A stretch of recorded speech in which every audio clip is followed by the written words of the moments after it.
Assalamu alaikum students. Our today's topic is barriers to effective communication, and this topic is for level 2 students. So let us begin.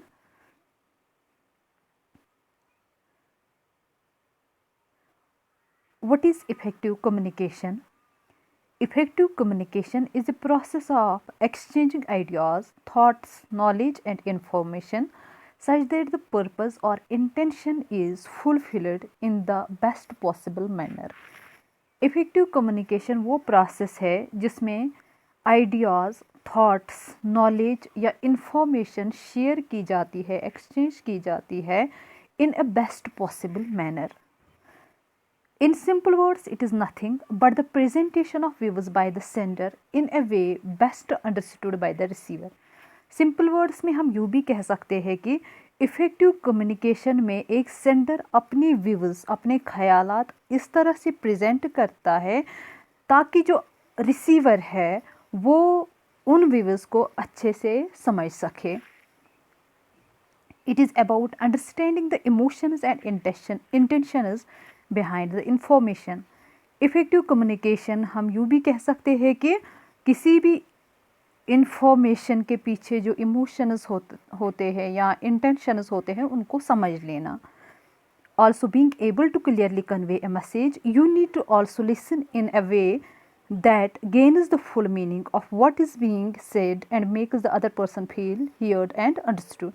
Effective communication में आपको receiver का भी सुनना है, जो आपके जिस तक आपकी मैसेज पहुंचती है उसका फीडबैक भी आपको सुनना है.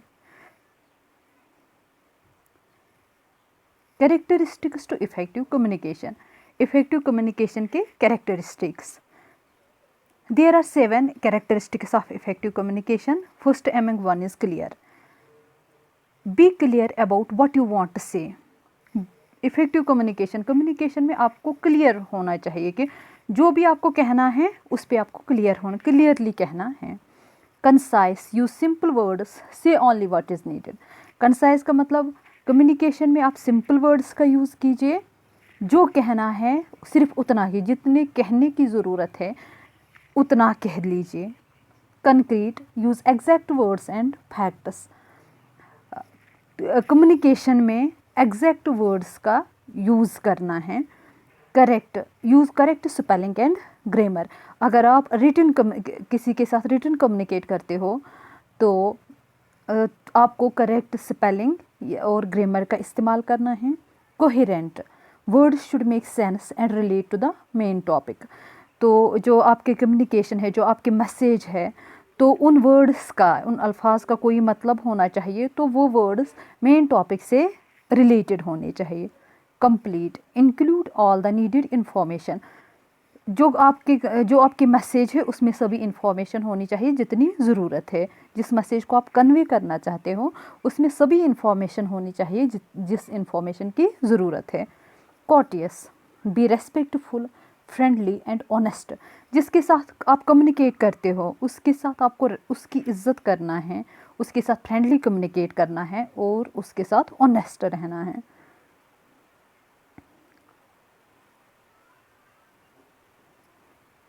Barriers to effective communication. Barriers to communication are things that get in the way of a message being received. Barriers क्या है? वो चीज़ जो जब आप कोई मैसेज कन्वे करते हो, जो मैसेज में एक रुकावट जो बन जाता है उसे हम बैरियर कहते हैं. In many communications, the message what is said may not be received exactly the way the sender intended. बहुत सारी कम्युनिकेशंस में ऐसा भी होता है जो मैसेज रिसीवर रिसीव कर लेता है, वो उसका रिसीव करने का वो उसको क्लियरली नहीं समझ पाता है. जो मैसेज एग्जैक्टली सेंड करता है सेंडर, तो उसका इंटेंशन कुछ डिफरेंट होता है, मैसेज का कुछ अलग मीनिंग होता है, मगर रिसीवर उसको इन अ डिफरेंट वे इंटेंड कर लेता है. Barriers may lead to your message becoming distorted and therefore risk wasting both time and or money by causing confusion and misunderstanding. Types of barriers to effective communication. अगर हम देखेंगे effective communication जो ये barriers है वो उसके कितने types है. It may be first one linguistic barriers to communication. It may be cultural, it may be physical and organizational barrier, and it may be the interpersonal barrier. Thanks. This is all about today's topic.